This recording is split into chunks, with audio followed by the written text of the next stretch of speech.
क्या कभी किसी ने इस बात पे गहराई से गौर किया है कि जब हम अपने मुंह से कोई भी शब्द निकालते हैं तो असल में हम क्या कह रहे होते हैं? मतलब सुनने में तो ये सवाल बहुत ही अजीब लग सकता है। हाँ, बिल्कुल। लोगों को लगता है कि भाषा तो बस एक टूल है बात करने का। सही बात है। जैसे अगर कोई गाय कहता है तो उसका सीधा सा मतलब एक चार पैर वाला जानवर है, बात खत्म। लेकिन क्या वाकई बात इतनी सीधी है?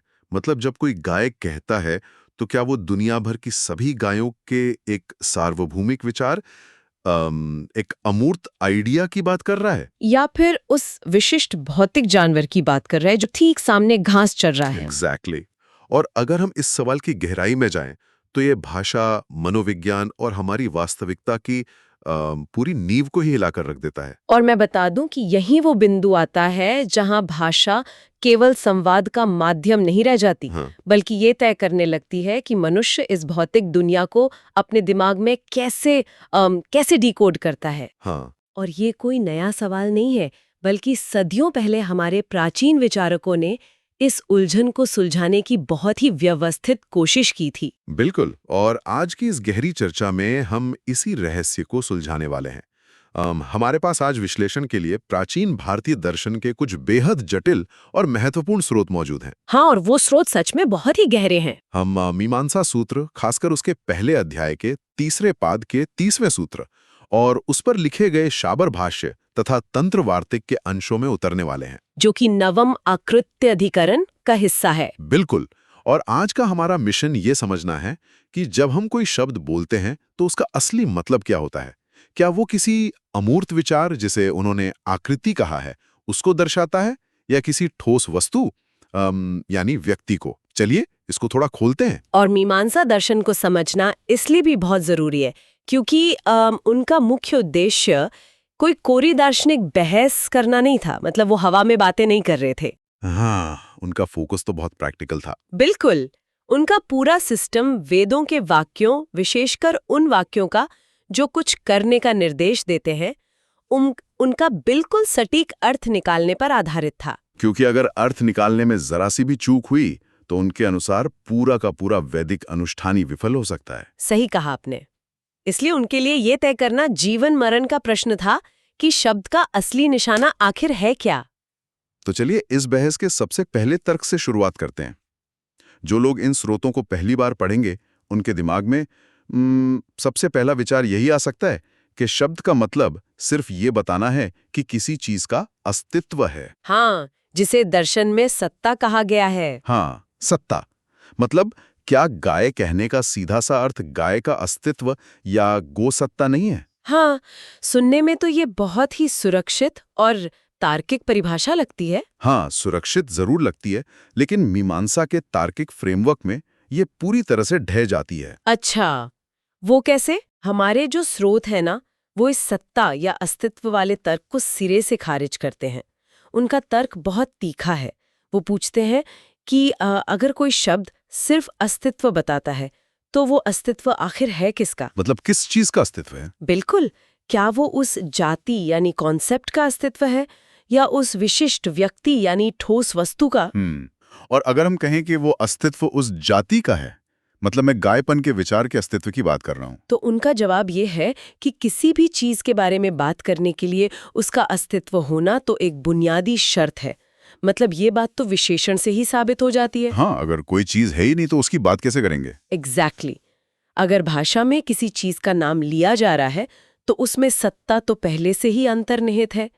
इसलिए एक अलग से शब्द शक्ति की कल्पना करना जो सिर्फ ये बताने का काम करे कि हाँ ये चीज मौजूद है, ये तो तार्किक रूप से गैर जरूरी दोहराव हो गया। मतलब सिर्फ रिपीट करना हो गया। हाँ, शब्द का काम सिर्फ अस्तित्व का ऐलान करना नहीं है, उसका काम एक विशिष्ट अर्थ देना है। मैं यहाँ थोड़ा रुक कर एक विरोधी विचार रखना चाहूंगा। मतलब मुझे ये बात ठोस चीजों के लिए तो समझ आ रही है, एक गाय या घड़े का अपना एक विशिष्ट अर्थ है। लेकिन जब हम इसी नियम को धार्मिक या अमूर्त शब्दों पर लागू करते हैं तो ये ढांचा थोड़ा दरकता हुआ महसूस होता है। वो कैसे? हमारे स्रोत में अपूर्व, देवता और स्वर्ग जैसे शब्दों का जिक्र किया गया है। अब कोई भी स्वर्ग या देवता को अपने सामने किसी भौतिक गाय की तरह खड़ा तो नहीं देख सकता। तो क्या ऐसे शब्दों का मतलब सिर्फ एक अमूर्त अस्तित्व मान लेना ज्यादा सही नहीं होगा?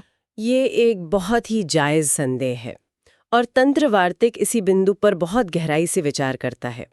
अगर हम इसको बड़े संदर्भ में देखें तो वे स्पष्ट करते हैं कि अमूर्त लगने वाले इन शब्दों का अर्थ भी सिर्फ कोई खाली सत्ता या अस्तित्व मात्र नहीं है। तो फिर वो क्या है? मीमांसा के अनुसार इन शब्दों का भी अपना एक बहुत ही विशिष्ट तकनीकी और क्रियात्मक अर्थ है जो कर्मकांड के पूरे ढांचे को चलाता है।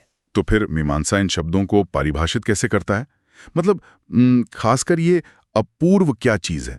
अगर ये सिर्फ अस्तित्व नहीं है तो इसकी विशिष्टता क्या है? देखिए, अपूर्व मीमांसा की सबसे जीनियस खोजों में से एक है। इसे समझने के लिए हमें उस समस्या को देखना होगा जिसे वे हल करने की कोशिश कर रहे थे। अच्छा, क्या समस्या थी? मान लीजिए किसी ने आज एक वैदिक यज्ञ किया ताकि उसे भविष्य में शायद अगले जन्मों में कोई फल मिल सके। अब सवाल ये है कि आज किए गए एक अनुष्ठान और 25 साल बाद मिलने वाले उसके फल के बीच का पुल क्या है? हाँ, क्योंकि अनुष्ठान तो आज ही खत्म हो गया ना, उसकी राख भी ठंडी हो गई, तो फल कैसे मिलेगा? बिल्कुल।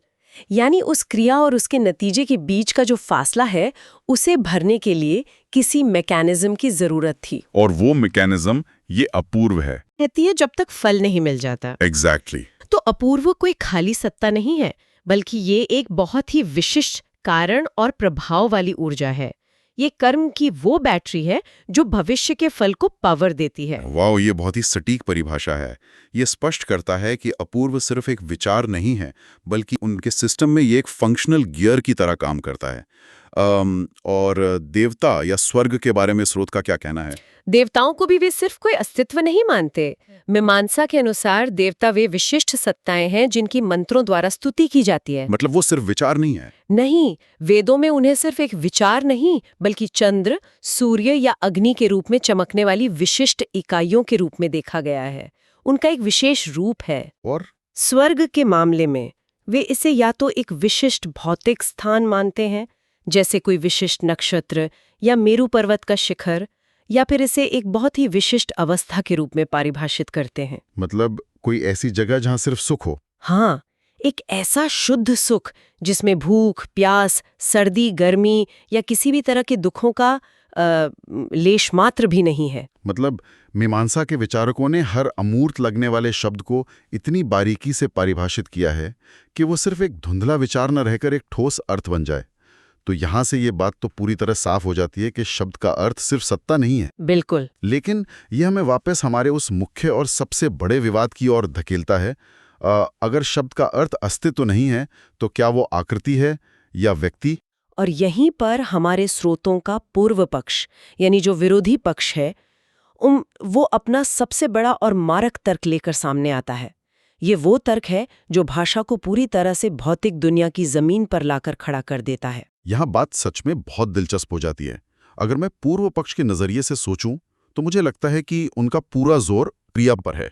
हाँ, बिल्कुल सही पकड़ा आपने। स्रोत में व्रीहि नवहंती यानी चावल कूटने का उदाहरण दिया गया है। अगर हम वैदिक आदेशों की बात कर रहे हैं तो वे आदेश हमसे कुछ करने को कह रहे हैं। एकदम सही। अब अगर निर्देश है कि चावल को ओखली में कूटो, तो कोई भी व्यक्ति चावल के आइडिया को या चावलपन के अमूर्त विचार को ओखली में डालकर नहीं कूट सकता।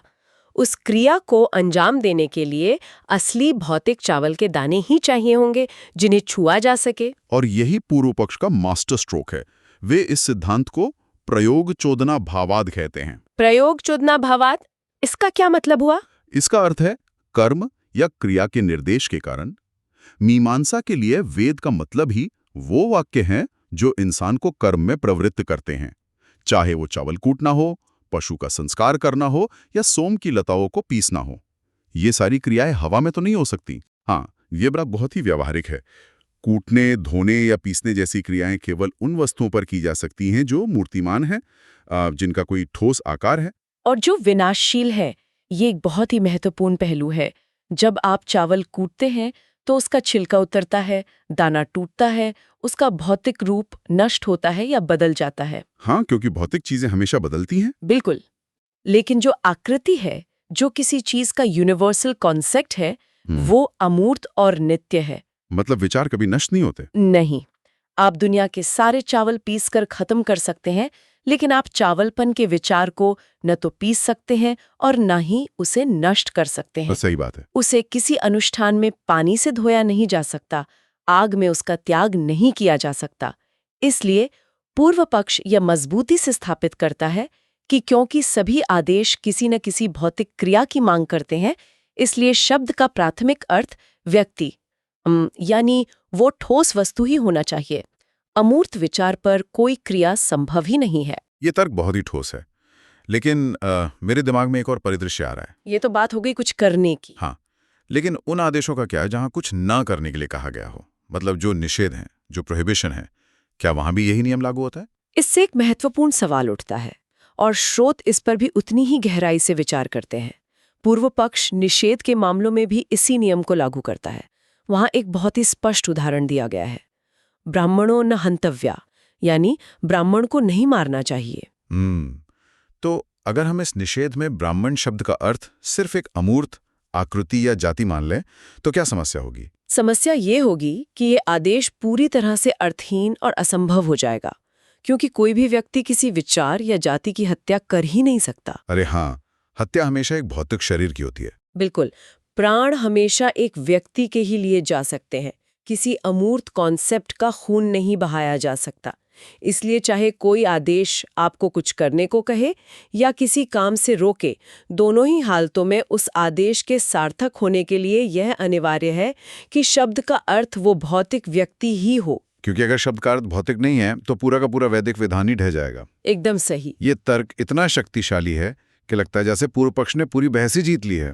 अगर भाषा का पूरा उद्देश्य इंसानों से काम करवाना या उन्हें किसी काम से रोकना है, तो भाषा को भौतिक दुनिया से ही जुड़ना होगा, विचारों की दुनिया से काम नहीं चलेगा। हाँ, पूर्व पक्ष का तो यही मानना था। लेकिन अगर हम इस तर्क को इसके अंतिम छोर तक ले जाएं, तो एक बहुत बड़ा पैराडॉक्स खड़ा हो जाता है। अच्छा, वो पैराडॉक्स क्या है? देखिए, अगर हम ये मान लें कि किसी शब्द का मतलब सिर्फ और सिर्फ एक भौतिक वस्तु है, एक मांस हड्डी का शरीर है जिसमें कोई अमूर्त कॉन्सेप्ट शामिल नहीं है, तो जब मैं कहता हूं गाय लाओ, तो सुनने वाले को ये कैसे पता चलेगा कि उसे कौन सा जानवर लाना है? दिलचस्प सवाल है ना? अगर शब्द में गायपन या उसकी आकृति का कोई अर्थ ही नहीं बचा है, तो वो आदमी मेरे लिए घोड़ा या बकरी भी तो ला सकता है, क्योंकि वे भी तो भौतिक वस्तु हैं। क्या हमें ये नहीं मानना पड़ेगा कि एक शब्द के साथ दो अर्थ होते हैं, वो ठोस वस्तु भी और उसका अमूर्त विचार भी? और यही मीमांसा के दर्शन का सबसे नाजुक और शानदार मोड़ है। क्या एक शब्द के दो अर्थ हो सकते हैं? हाँ, मुझे तो ऐसा ही लग रहा है। अगर हम रोजमर्रा की बातचीत में देखें तो हमें लगेगा कि इसमें कोई बुराई नहीं है, लेकिन मीमांसा एक न्याय शास्त्र है, एक कानूनी और तार्किक प्रणाली है, और इसके समाधान के लिए वो दो बहुत ही महत्वपूर्ण सिद्धांतों का उपयोग करते हैं। पहला है अर्थेकत्वम, यानी एक अर्थ का नियम। एक अर्थ का नियम, इसका मतलब है कि वे किसी शब्द के दो अर्थ होने की बात को स्वीकार नहीं करते। बिल्कुल नहीं। न्याय और तर्कशास्त्र के अनुसार किसी भी एक शब्द का एक ही मुख्य और प्राथमिक अर्थ होना चाहिए। क्यों? क्योंकि अगर एक ही शब्द एक साथ कई चीजों को, जैसे भौतिक वस्तु और अमूर्त विचार, दोनों को समान रूप से दर्शाने लगे तो भ्रम पैदा होगा, और अगर वैदिक आदेशों में भ्रम पैदा हो गया तो अनुष्ठान कैसे होगा? हाँ, वो तो गड़बड़ हो जाएगी। इसलिए क्योंकि सारी मानवीय चेष्टाएं, सारे कर्म सिर्फ व्यक्ति पर ही निर्भर करते हैं, इसलिए तार्किक रूप से शब्द का प्राथमिक अर्थ केवल और केवल व्यक्ति ही मानना सबसे उचित है। तो इन सब का आखिर मतलब क्या है? इससे मेरी समस्या तो हल नहीं हुई। अगर प्राथमिक अर्थ सिर्फ व्यक्ति है और शब्द के दो अर्थ नहीं हो सकते, तो उस व्यक्ति को यह कैसे पता चलेगा कि उसे गाय लानी है, घोड़ा नहीं? वो उस श्रेणी या क्लास को कैसे पहचानेगा? और यहीं पर उनका दूसरा सिद्धांत आता है जो इस पूरी गुत्थी को सुलझा देता है। ये सिद्धांत है अविभागात। इसका मतलब है अविभाजन या अलग न किया जा सकना। अविभाजन, क्या इसका मतलब यह है कि वस्तु और उसका विचार एक दूसरे से इस तरह जुड़े हैं कि उन्हें कभी अलग नहीं किया जा सकता? ठीक यही बात है। मीमांसा कहता है कि व्यक्ति यानी वो ठोस जानवर और आकृति यानी उसकी प्रजाति या यूनिवर्सल फॉर्म वास्तविकता में हमेशा एक दूसरे से अविभाज्य रूप से जुड़े रहते हैं। आप उन्हें असल जिंदगी में कभी भी एक दूसरे से अलग नहीं कर सकते। इसे अगर हम किसी एनालॉजी से समझें तो ये किसी सिक्के के दो पहलुओं की तरह है, हेड और टेल। हाँ, बहुत अच्छा उदाहरण है। आप किसी को सिक्के का सिर्फ हेड वाला हिस्सा निकाल कर नहीं दे सकते। जब आप सिक्का सौंपते हैं तो टेल अपने आप उसके साथ चला जाता है। दोनों एक ही धातु पर एक साथ छपे हुए हैं। ये बहुत ही सटीक एनालॉजी है।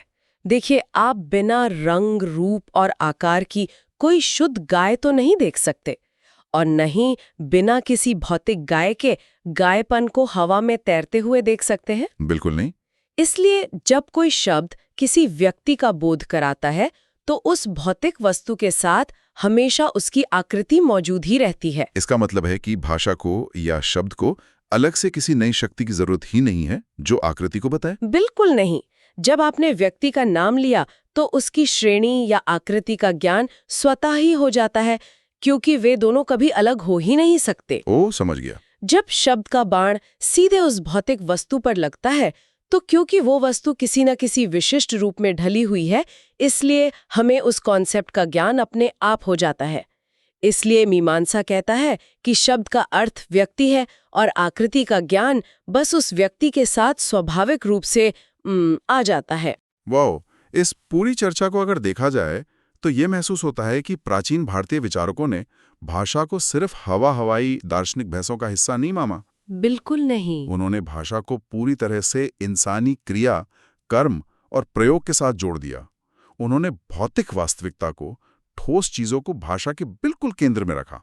मीमांसा के अनुसार भाषा हवा में तैरते हुए किताबी या अमूर्त विचारों के लिए नहीं बनी है। सही बात है। भाषा का काम है इस दुनिया में ठोस काम करना, निर्देश देना, चीजों को हकीकत में बदलना और वास्तविकता में बदलाव लाना।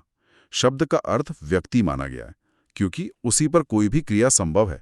उसी के जरिए दुनिया में कोई भी बदलाव लाया जा सकता है। और ये विश्लेषण हमारे सोचने के तरीके को एक नया आयाम देता है। मीमांसा का ये नजरिया हमें याद दिलाता है कि भले ही हम मनुष्य कितने भी ऊंचे दार्शनिक विचार क्यों न बना लें, कितने भी अमूर्त सिद्धांत क्यों न गढ़ लें, अंततः हमारी सारी चेष्टाएं, हमारे सारे नियम, हमारे सारे कानून और हमारे सारे अनुष्ठान इसी भौतिक संसार में ठोस वस्तुओं और व्यक्तियों के बीच ही लागू होते हैं। हाँ, भाषा का असली परीक्षण विचारों की दुनिया में नहीं बल्कि कर्मों की दुनिया में होता है। इस पूरी चर्चा के बाद एक बहुत ही गहरा सवाल जहन में आता है। सुनने वालों के लिए ये सोचने वाली बात है कि जब हम रोजमर्रा की जिंदगी में शब्दों का इस्तेमाल करते हैं, जब हम लंबी लंबी बहसें करते हैं, नीतियां बनाते हैं या आपस में संवाद करते हैं, तो क्या हम वाकई एक दूसरे को सिर्फ विचार समझा रहे होते हैं? या फिर हमारी भाषा का मूल उद्देश्य, उसकी सबसे गहरी फितरत सिर्फ इस भौतिक दुनिया में एक दूसरे से काम निकलवाना और क्रियाएं करवाना है? क्या हमारी भाषा, जिस पर मनुष्य को इतना गर्व है, वो हमारी अमूर्त सोच का आईना होने से कहीं ज्यादा हमारी भौतिक और शारीरिक जरूरतों की गुलाम है? ये एक ऐसा विचार है जो भाषा को देखने का पूरा नजरिया ही बदल देता है।